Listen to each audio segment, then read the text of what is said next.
What was the name of the guy he was addressing in that one poem? I think it started with an I. Christopher Isherwood? Isherwood, okay. Okay. I put his name as something else, but it started with an I. That's, yeah, that's okay. I'll probably be able to figure out who you're talking about, yeah. Okay. So yeah, Isherwood is another writer, primarily a fiction writer, not a poet, who was a close friend of Auden's kind of from childhood. They went to the same school, and they continued to be friends well into adulthood. Well, friends and occasionally slightly more than friends. So. Okay, that much I knew in my brain. That's okay. That's Yeah, yeah. Though it was kind of a relatively casual thing. But, yeah. Okay.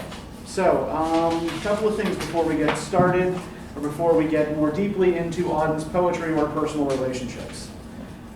So you're going to be reading a couple of political poems by Auden for next time, plus an essay, and Hannah is going to be giving us a presentation on all of that.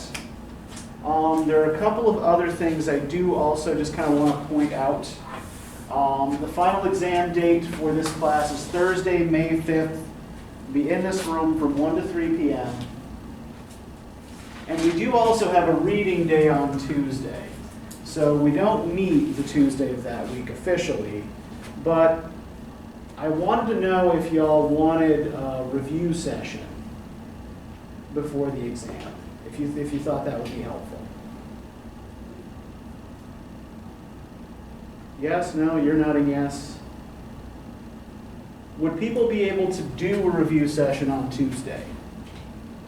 I don't know that far ahead. I would have to look at mine. Okay, I can Okay. let you know Thursday. okay. Just be at the same time, I guess, this class. It would be at whatever time would work for the largest number of people. Okay. Particularly like those who, and I would also like give preference to those who want the session more. So, you know, those who really want the session, yeah, we'll try to make times that work for you. I will also give y'all a set of sample exam questions on Thursday. And then the sample vocab questions will come after we've had all the vocab quizzes.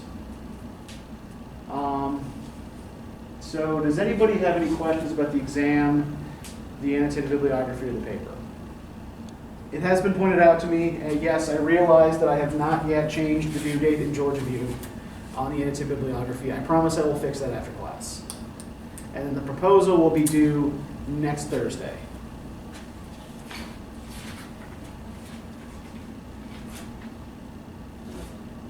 Thursday? Yeah. What did I initially say? Wednesday? Okay, we'll give you until Thursday. Yeah, that's, yeah. Any extra days, I appreciate it. Yeah, it'd be nice. Greatly appreciate it. Okay, so if there are no further questions about anything, I'll just take a minute to go over the quiz questions with you. I do realize that there were a couple of things on the last vocab quiz that we didn't discuss in class. And this is partly because, given timing, I usually have to write the quiz before we actually start class.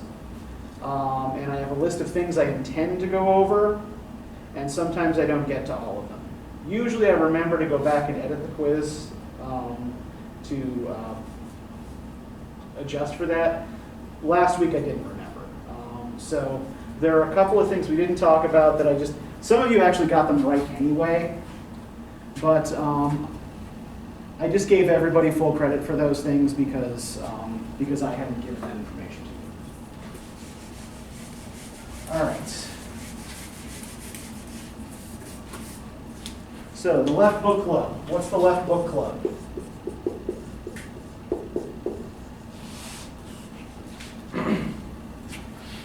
A socialist publisher that publishes selected reading for its audiences. Mhm. I looked this part up. It lasted from about the 1936, whenever Orwell had published Road to Wigan Pier, till about a couple years past World War II, I believe it was 1948. Mm-hmm. And these selected readings were always chosen by some auditors, like one of them was Galanch, Mm-hmm. who went on to create one of the oldest publishers in Britain. Uh-huh. And what else is there? They publish socialist readings. Yeah, I think, monthly subscription service that distributed left-wing literature would probably be kind of sufficient as an exam answer in this case. And that The Road to Wigan Pier was one of their selections and that they took some issue with it. All right, the Great Slump. What's the Great Slump? The Great Depression. That's But in right. British terms. Yes, this is what they called the Great Depression in Britain. And it lasted from World War I to about World War II. Yeah, it's actually longer in Britain than it is elsewhere in the world. Right? The worldwide stock market crash in 1929 makes it worse, but their economy had already been in recession in the 20s. All right, good. The Jarrow Crusade. What was the Jarrow Crusade? That was a group of about 200 men that marched from North England all the way to London. Uh-huh. And there was little to no police action against them as they Uh-huh. were going down. Yep. And they wanted to threaten action against Parliament to improve circumstances for the laboring class. Yeah, in particular, they wanted to deliver a petition, right, to ask for relief for the unemployed. And Parliament largely ignored them because they were worried that there were communist agitators behind them, right? All right, so this is just kind of part of the background of the Road to Wigan Pier. All right, now, I never actually got around to telling you what Wigan Pier was, right? So Wigan Pier was a kind of local ironic term for like the giant coal trestle in Wigan, right? Wigan is an inland city, right? It's not near water. So the pier, right? You usually associate a pier with tourist towns and with pleasure boats. And so, yeah, people ironically referred to that coal trestle as Wigan Pier because it was kind of anything but pleasurable and scenic. But it was also one of the things that was most visible about the town if you were arriving by train. It's probably the first thing you'd see. All right. Now my new favorite words, cranks. What, in the context of this class, are cranks? It was mainly like socialist Uh-huh. people, and a lot of other people didn't take their ideas seriously because they just like looked crazy and really like eccentric and just, yeah. Yeah, it's the word that Orwell uses for weirdos, right? And this is the argument he makes as to why socialism hasn't caught on in Britain, right? Is that the people who are promoting it tend to have too many views and perhaps a style of dress that is too far outside the mainstream, so people don't take them seriously. All right, so good. The Battle of Cable Street.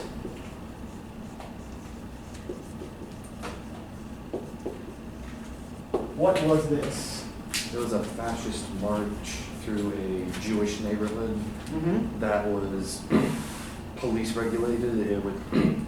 It was being followed by a police envoy, Uh-huh. but then it was immediately attacked by an overwhelming number of anti-fascists. Yep, you had 3,000 fascists, twice as many police, and then 100,000 anti-fascists who drove them out of the East End of London.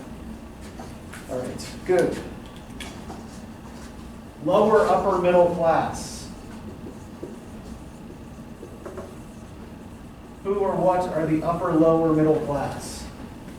Or lower upper middle class? They are people who are in the middle class simply because of tradition or family status. They're like at the bottom of the class. They technically make enough to be in the class, but not really. and it's more just for traditional purposes. Yeah, in fact, many of the people at the bottom of this class actually would have a lower annual income than certain kinds of skilled tradesmen, right? But yeah, it was a matter of language and of breeding and of culture, right, and of tradition, rather than of actual income. So Orwell's argument is these people are in some ways the most snobbish of the upper middle class because they have the most to lose in terms of status by sliding into the working classes, right? Okay, I also gave you the word proletariat, but we never actually used or defined it in class, so I just gave everybody credit for this. But essentially, like, this is the Marxist theoretical term for the working classes, right? People who labor with their hands. All right. John Grierson. Anyone remember who or what John Grierson was? He was a Scottish filmmaker, and he was part of the GPO film unit, and a few plays, Coalface and Night Vale, were written by Auden, and it was like produced like a lot of socialist works. Yeah, and I think that Grierson's work tended to romanticize labor in the working classes, right? So this is one of the kind of ideas of working class life that Orwell was pushing against in the Road to Division Theory. And finally, again, I just gave people credit for this because I meant to talk about it and just didn't get around to it. We'll probably talk we'll talk a lot more about this probably on Thursday, but the Spanish Civil War. It was a civil war against a rising fascist rebellion. Yeah. Yeah, in fact, yeah, the leftist parties, the socialist parties were actually in charge of the elected government. And there was a general kind of right-wing uprising against them in 1936. And yeah, Orwell fought on the Republican, that is the leftist side. And Auden, as we'll discuss next time probably, showed up and volunteered to drive an ambulance, but I think they instead tried to sucker him into propaganda work. All right, good. So all that out of the way. Oh, one more thing I do want to note. I'm going to give you all the last 15 minutes of class to take some time to fill out the course evaluation. In part, just to make sure people do it. Not that I don't trust y'all, but I know I'm forgetful. And I know we're all a little forgetful. And I'm going up for promotion next year, so I just kind of need people to do this. We got you. All right. Thank you. We got you. Thank you. Don't feel obligated to say nice things. You can just be honest, say whatever you think. Where was I? W.H. Auden. All right. How did this go for y'all? What did you think of these poems? So your eyes get wide there for a second. They're emotional. Okay. We go on emotional roller coasters in these poems. Okay. What's emotional about these poems? Well, he writes in a way that wants to evoke some sort of feeling or emotion or thought from his reader. That seems to be his goal with poetry, is that it shouldn't just be like a dead thing on a page to look at that's pretty. It should be something that's kind of organic and like evokes emotion and feeling. Okay. And you see that a lot with the first one that we read about, walking in the public garden. It was Easter. It was Easter when I walked in the public gardens, yeah. And like right off the bat, it's talking about life and light and happiness and new life.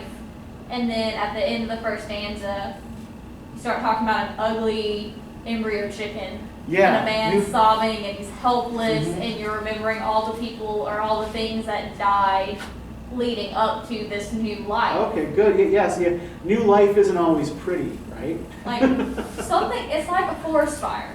Okay. The remnants of, like, they actually do legal controlled burns. Oh, sure. For that purpose is that you burn it off, and then new life grows back and like twice as fast. And right. But before that grows back, it's just a charred wasteland. Yeah, oh, sorry. Go ahead. It just reminded me a lot of Eliot too, like even in that same poem. Good. Talking about the seasons and how the seasons change. It's Yes. representative to people and dying and then new life being given. Okay, and yeah, I think you're spot on there, connecting this to Eliot, right? Because Eliot is all over early on. And I think like it is kind of worthwhile to talk about early Auden as opposed to late Auden. Like Auden after 1940 is a very different poet. The Auden of the 1930s, the young Auden who's still living in Europe, uses difficult syntax, is religiously agnostic, heavily influenced by Eliot, by early Eliot. Later Eliot is also a very different poet. And is trying to fuse, in some way, Marxist economics with Freudian psychoanalysis, right? So he's got some complicated stuff going on here. Now, when he emigrates to America in 1940, most of that baggage disappears, and he adopts a more simplistic tone. He finds religion, and he becomes a very different kind of poet. Still interested in these kind of intellectual questions, but not in remotely, but his approach is quite different. So, this book is, called The English Auden, and this is just kind of isolating the period of Auden's life when he's a young man living in England and sometimes in Germany. And, I mean, given how thick this book is, right, this guy was doing a shit ton of writing, right? I mean, Eliot didn't produce this much verbiage in his lifetime, right, as Auden did in the 1930s. This guy had a lot of free time. Well, he kept himself busy. Any other thoughts that y'all had about these poems?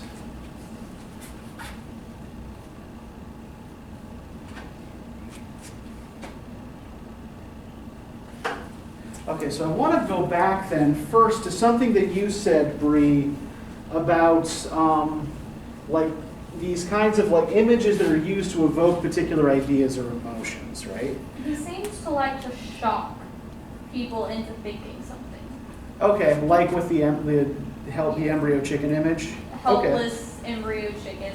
Yeah. Because that's not a particularly pleasant image. Uh-huh. And I feel like he uses things like that, or like really pleasant images, to like spark something. He's trying to like spark something in his reader. Okay, and this is actually it's a technique that he borrows from Eliot. What he's trying to do is create what's called an objective correlative.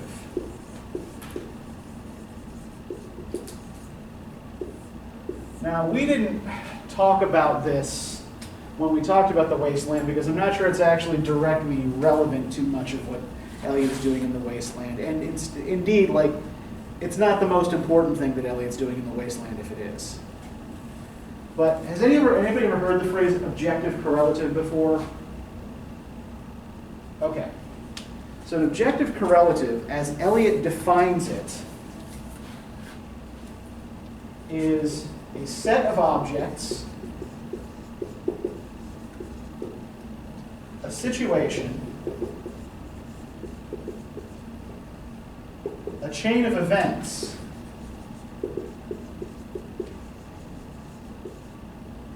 which shall be the formula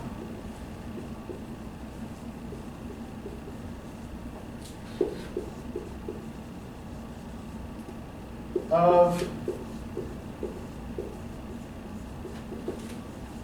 a particular emotion.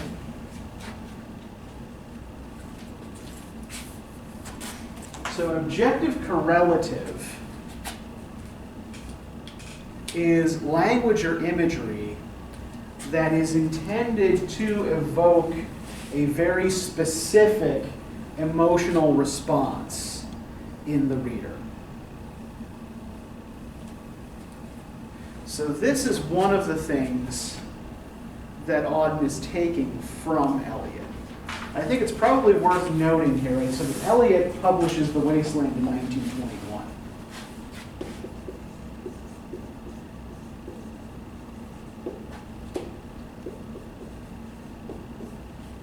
So at the time this poem is first published, Auden is 14 years old.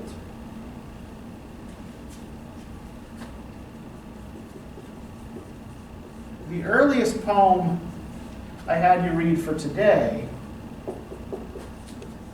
it was Easter as I walked in the public garden.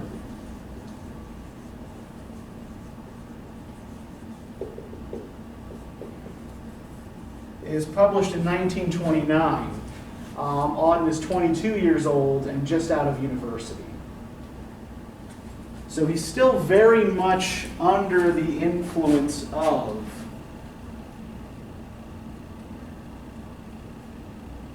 Big Tom Eliot. Right, he's working his way towards an individual style, but he's kind of working through the wasteland and some of the issues that poem presents. And Auden is actually part of a kind of broader circle of poets who are also influenced predominantly by Yeats and Eliot.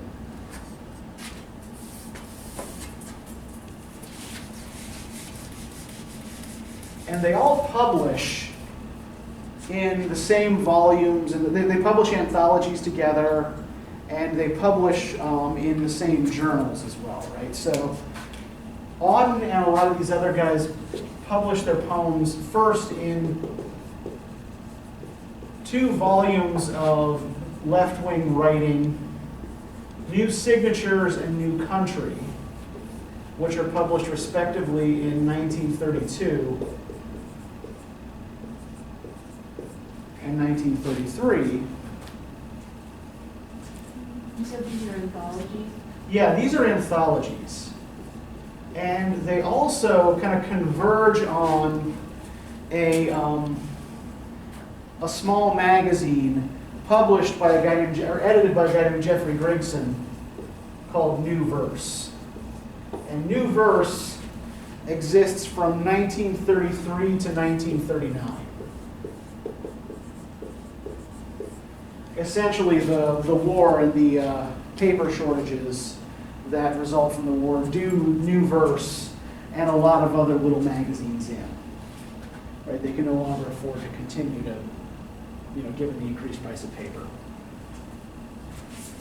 So Auden is often referred to as the center of this group.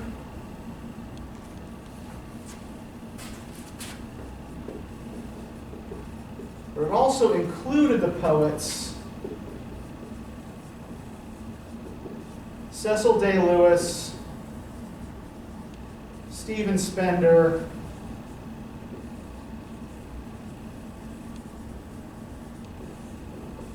and Louis MacNeice, as well as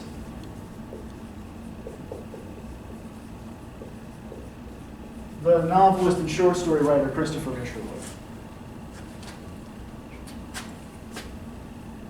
So, Auden, Day-Lewis, Spender, and MacNeice were all at Oxford at the same time. Auden and MacNeice are exact contemporaries. They were both the same age, born in 1907. Spender was a year younger. C. Day-Lewis was 2 years older. And in fact, they didn't actually know each other at Oxford. Many of Auden and MacNeice, for example, became friends after they both graduated. But the only one of these men who actually knew the other three was, while at university, was Stephen Spender. Isherwood was a childhood friend of Auden's who went to Cambridge. So what kind of group are we looking at here in terms of, say, social class and education? Middle class, if not higher. Yeah, middle class and up, right?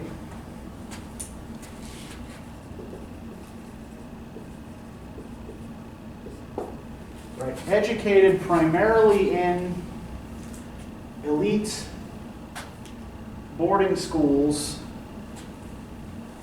and then the top British universities.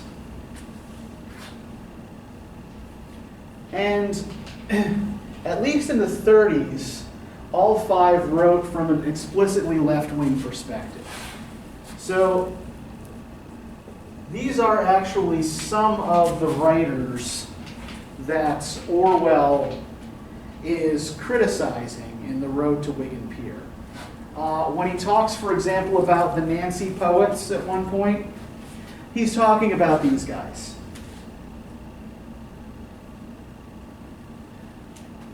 Auden and Spender were gay. Isherwood was gay.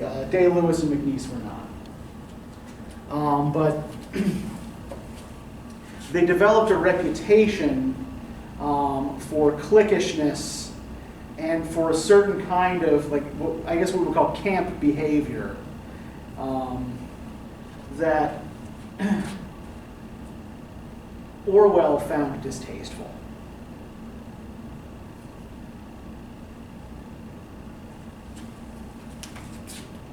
So yeah, so they're left wing, but they're all upper middle class, a little bit cliquey, and they tend to be identified with each other, right? There's a lot of in-jokes and private references in their poems. So, for example, you may have noticed, in some of Auden's poems, he seems to be referring to a specific person and like sort of discussing kind of like private things that only this other person would know. And it's not really explained or shared with the public, right? So in many ways, they often also seem to be writing to each other. Right? Even, like barring that poem that is, explicitly dedicated to Christopher Isherwood. In many of these other poems, Auden is addressing another person, a friend, either, one of these people or someone else in their circle, but not explicitly saying that that's what he's doing. So if there are things that seem obscure in the poems to you, oftentimes that might be what's going on. Right. So any questions y'all have so far?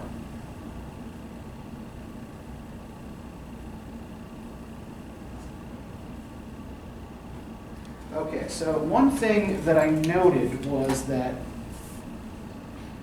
part of Auden's project here, right, is to try to unite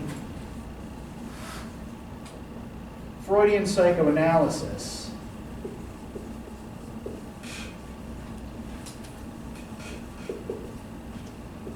with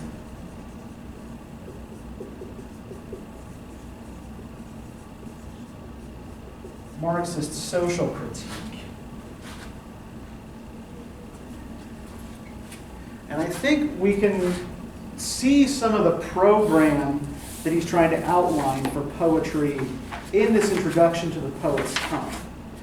Now, I want to look first at the last paragraph here on page 330, because apparently, like, the way the anthology was organized was really fucking weird, right? That might be the case with most of the people we read about. Okay. Especially the poets. They seem to be very, very odd. Okay. But I think, like in this case, like we're talking, like if you think about like the kinds of anthologies that you're assigned in like survey classes, right? Like think about like the Norton anthology. How is that organized? Chronological. Yeah, typically chronologically, right? And is it chronological by text or chronological by author?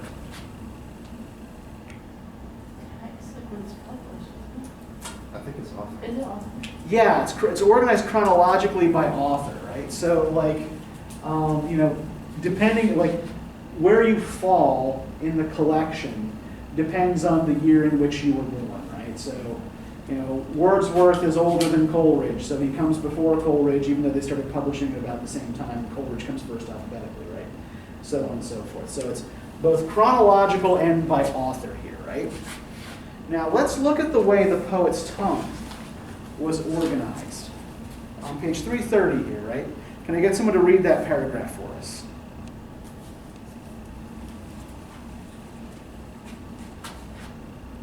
Are you talking about the section that says the bond and the free? Just above that, it says, as regards arrangement, we have, okay. yeah. As regards arrangement, we have, after some thought, adopted an alphabetical, anonymous order. It seems best to us if the idea of poetry as something dead and suitable for a tourist-ridden museum, a cultural tradition to be preserved and imitated rather than a spontaneous living product, is to be avoided. That a first approach should be with an open mind, free from the bias of great names and literary influences. The first impression, that of a human activity, independent of period and unconfined in subject. Okay, thank you. That's a new critic notion, isn't it? What's that? That's a new critic kind of notion, isn't it? Explain. Why would you associate this with new critics? It says it wants to be free of the author, or free of. Do I have that mixed up?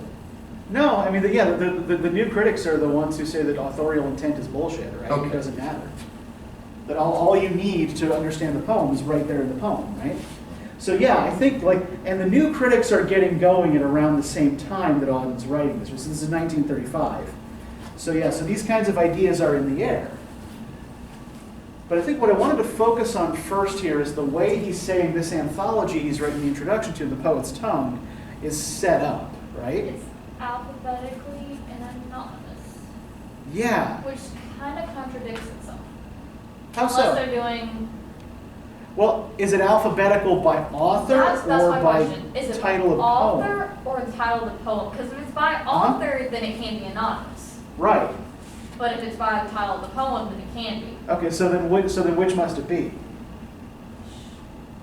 It should be by the title of the poem. Yes. But these people are weird and egocentric. Well, but like egocentric or not, I think it's probably they're less egocentric than they are kind of cliquey, right? It's more like their little club. They like themselves. Well, and each other, right? That's. But yeah, remember too, like these guys aren't the only ones who are publishing in this particular anthology, right? So Auden has helped to select these works. But yeah, it's organized alphabetically by title of poem with no regard for dates or names.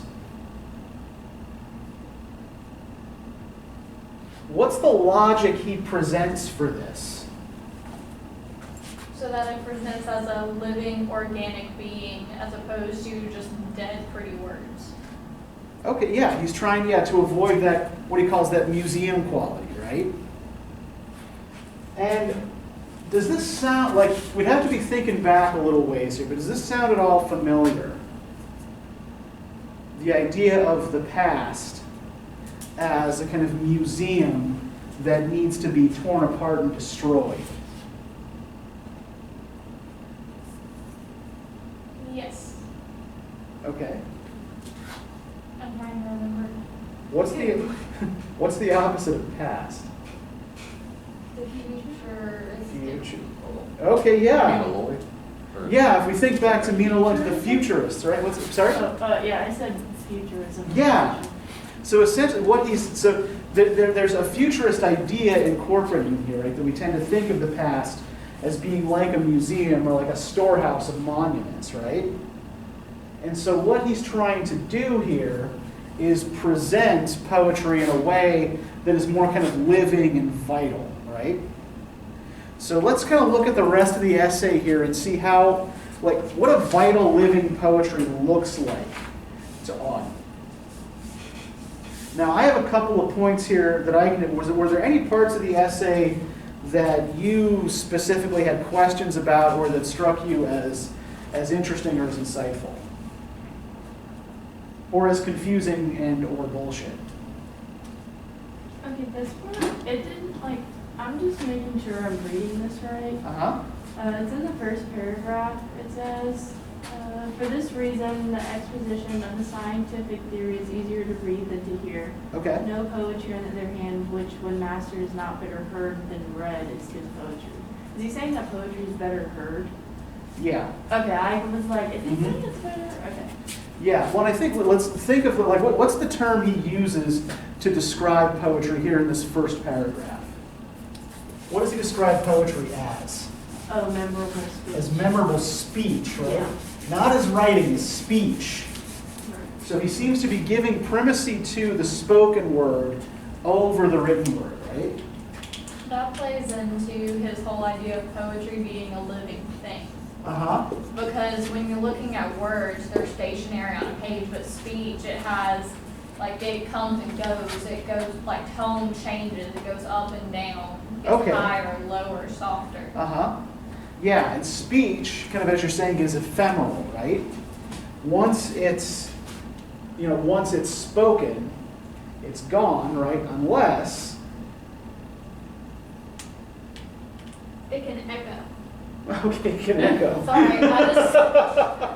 I had an idea that Yes. popped out before I could refine it. Yeah, if you're standing on top of a mountain and you shout, yes, the speech will echo. It'll get passed down, like, maybe. Yeah. I think that's where I was going. It can like be passed down and then it can be repeated back to you in a different way because someone can connect it to something. Yeah, memory, right? It survives in memory.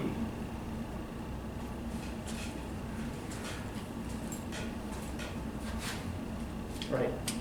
Not necessarily on the page.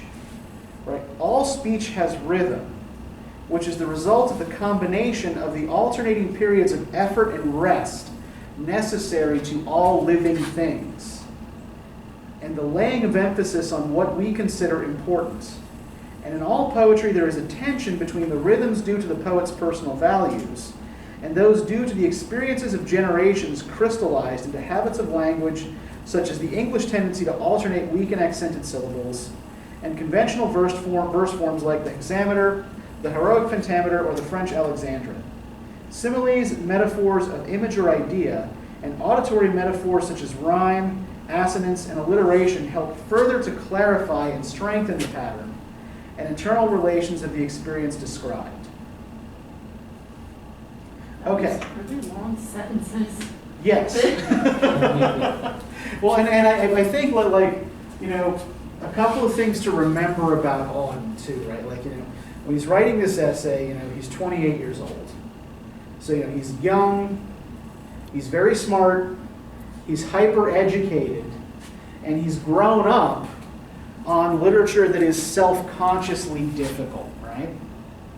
So I think he's trying to kind of get back to basic first principles here, but in a lot of ways he's kind of fighting against the current that he's been swimming in all his life. But if we had to boil this paragraph down, right? What seems to be the argument here about kind of like what poetry is or what it does?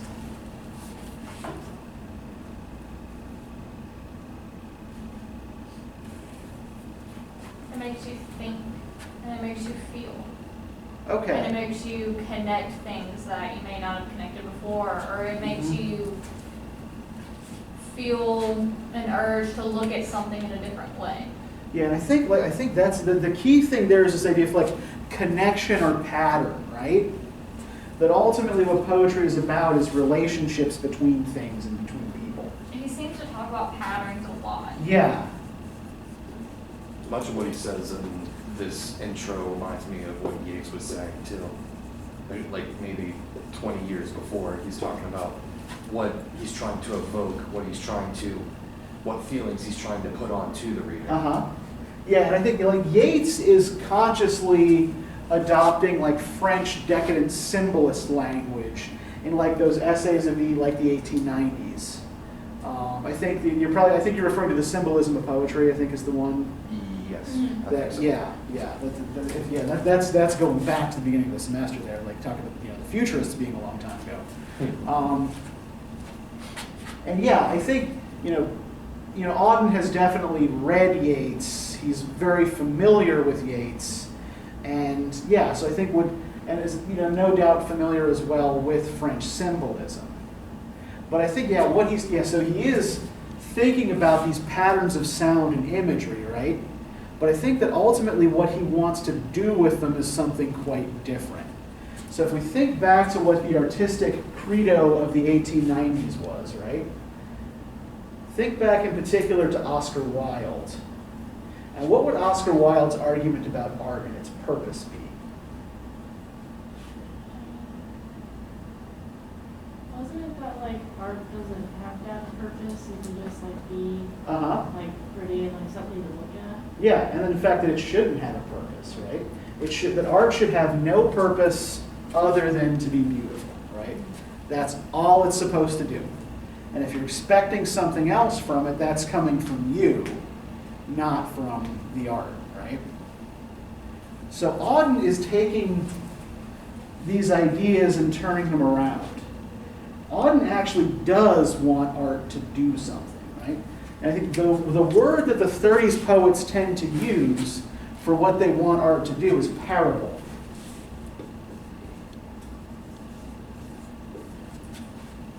Do y'all know what a parable is? Isn't it like a story that's passed down with an intent to teach? Yeah, it's a story that teaches a kind of explicit moral or spiritual lesson, right? And Auden uses the word parable and parabolic a lot in this essay. So what parable art usually means to a 30s poet is art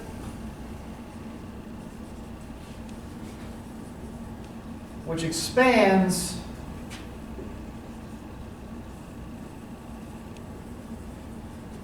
our moral universe in some way.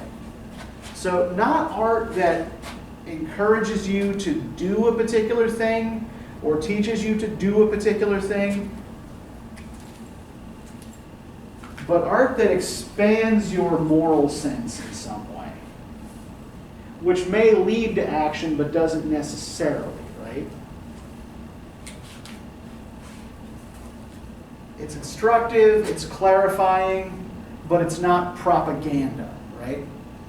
Propaganda art or propaganda is something that Auden would say encourages you to believe one specific thing.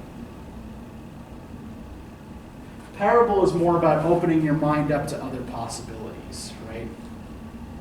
Teaching you to be receptive to other possibilities. So would propaganda be like the objective, how do you say that? Objective correlative? Yeah, wouldn't that be that? Because they want you to like have this particular emotion to like do something? Not necessarily, because evoking an emotion is different from trying to get you to believe a particular party line or to take a particular action, right? Okay. So there's a difference between, say, like using the image of a helpless chicken embryo, right, to get you to think about feeling small and sad and helpless, right? And getting you to go to Spain and fight for either General Franco's army or for the Republicans, right? Right. One of those is about sort of like giving you an emotional resonance that might help expand your sense of morality. The other is about getting you to do a particular thing or adopt a particular belief, if that makes sense to everybody. Mm-hmm. That makes sense.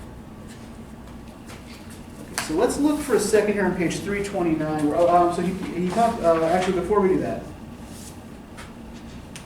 I want to point this out because there's a bit here that a former student once kind of like really kind of took me to task on and gave me an education about. On page 327, he says, poetry, in fact, bears the same kind of relation to prose, using prose simply in the sense of all those uses of words that are not poetry, that algebra bears to arithmetic.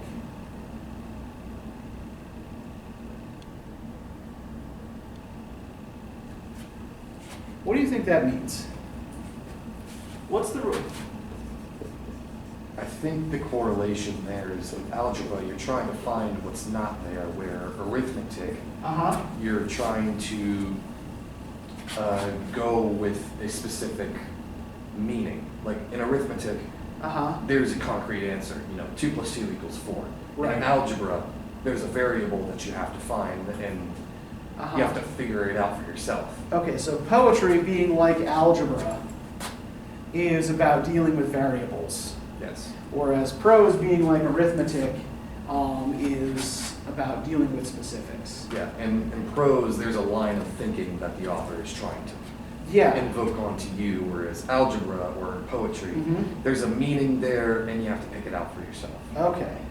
So yeah, the former student I'm talking about, she was an ex-math major who just got really pissed off at Auden with this sentence because she argued that there's no meaningful distinction between algebra and arithmetic. That arithmetic is just algebra with the variable at the end. I don't know anything about math, so I have no comment. I chose to be an English major specifically because it was the major that requires the least amount of math classes. So, yeah. I do words, not numbers. I So see when you what- put letters with numbers, it's just a problem. Yeah, I Bad. actually have no idea what arithmetic is. I have no idea what that means. I see I what agree both with parties your are trying to statement say. though. Okay. Because I could kind of agree that, arithmetic and algebra, they're essentially the same thing. One has an X, one Right. doesn't.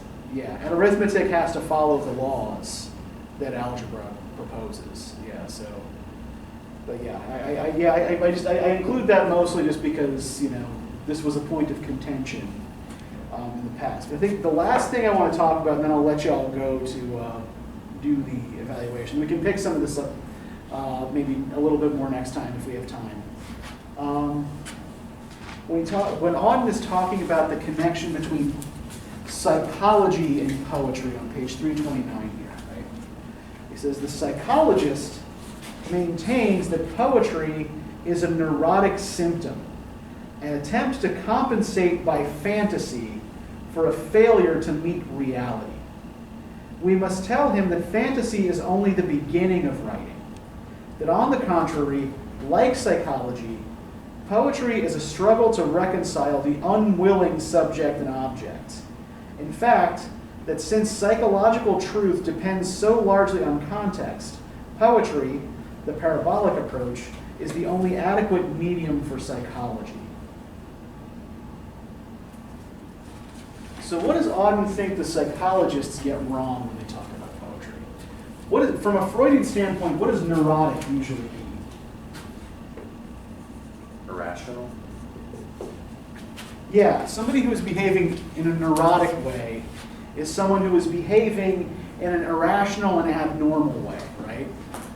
Normal being defined by the Freudians as, behaving like a middle-class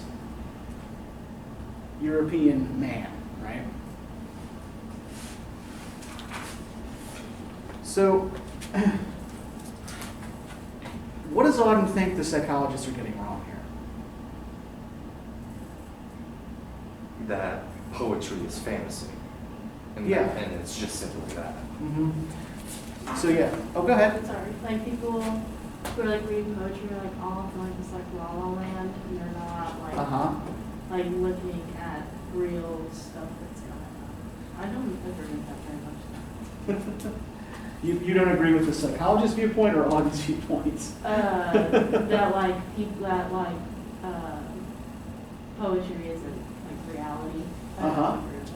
Yeah, I think that's part of the argument he's making here is that poetry actually does have to be rooted in people's real life circumstances, and also in our moral lives. And I think that's where the parabolic element of this comes into, right? And what people are trying to do when they write poetry is kind of like unite that outer world with their inner world, right? Unite object and subject in a way that makes sense to them. So it is kind of like therapy, I guess. Yeah, Bree, what were you going to say? Kind of going off of that, I take issue with the fact that he says it's a symptom, or that they say it's a symptom. Yeah, remember, yeah, Auden is not saying it's a symptom. No, He's the arguing the psychiatrist- psychologists do, yeah.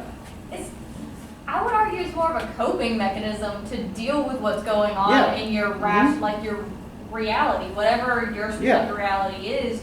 Writing and poetry is a way to put it out there and get it out and confront Mhm. it and deal with it in a way that removes you from reality. Yeah, It's a way to confront it safely. It's not a symptom. It's more like a coping mechanism or a treatment. yeah, and I would say like the general kind of theoretical principle that I operate by is that art of any kind is one of our principal means of making sense of the world around us, right? We're making sense of our historical circumstances, we're making sense of our personal and family lives, we're making sense of all the weird shit that happens in the universe by processing it into poetry or into fiction or into paintings or sculptures or whatever. Right? It's like Grimm's fairy tales. They were written the way they were to provide children a safe way to confront the ways of the world. Arguably, yes. I just enjoy Grimm fairy tales. They're fun. Okay, so I want to give you all time to fill out the course evals. So what I'm going to do, I'm going to put up the reading questions for next time. You can copy them down when you're done with the course eval. And I am going to leave the room so I'm not influencing you with my ogreish presence. And I'll just come back and collect my crap when you all are done.